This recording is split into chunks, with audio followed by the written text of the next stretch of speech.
Visualize.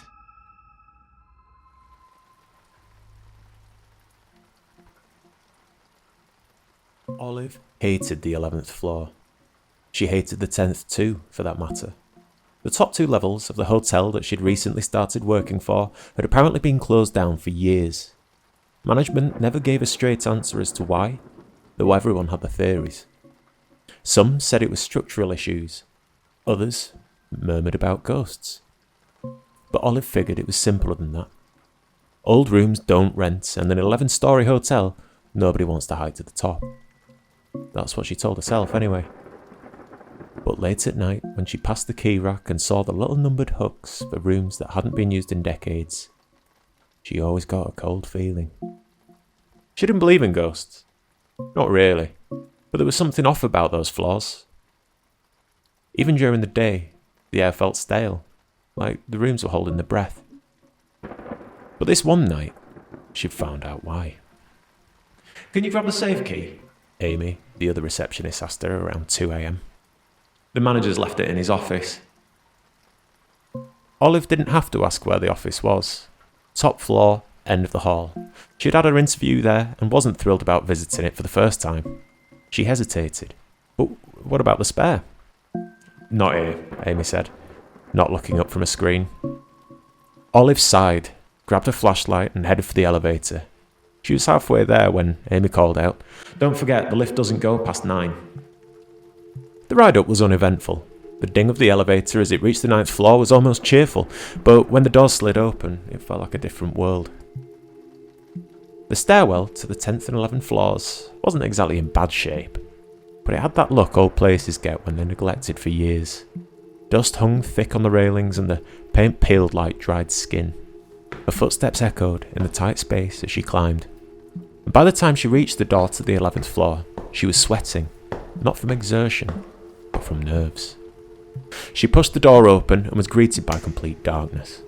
She fumbled along the wall for the light switch, her breathing quickening as her fingers scraped against the cracked paint. After what felt like an eternity, she found the switch and flipped it. A handful of old bulbs sputtered into life, a weak glow leaving most of the corridor in shadow. Olive hesitated. The hallway stretched out in front of her, lined with open doors that led into empty rooms. The faint outlines of abandoned furniture loomed like sentinels in the dark. She took a deep breath and began walking. The manager's office was at the far end of the hall, of course. Halfway there, she noticed something strange. There was one door that wasn't open, room 316. The door was shut tight, and that shouldn't have been odd, except that every other door on the floor looked to have been propped open for years. That, and she could clearly hear footsteps emanating from the room. She picked up a pace, rationalising the faint creak of floorboards behind the closed door as sound from outside being reprojected into the building. She made it to the office. It was dusty and cluttered, and it smelled faintly of mildew. She found the safe key sitting on the desk, and she squeezed it tightly as she turned to leave, a torch's beam bouncing across the walls. And then she froze. There was a sudden chill in the air, and the footsteps that she heard previously became more prominent. It was soft, but deliberate, coming from room 316. She told herself it was her imagination. She was just hearing things.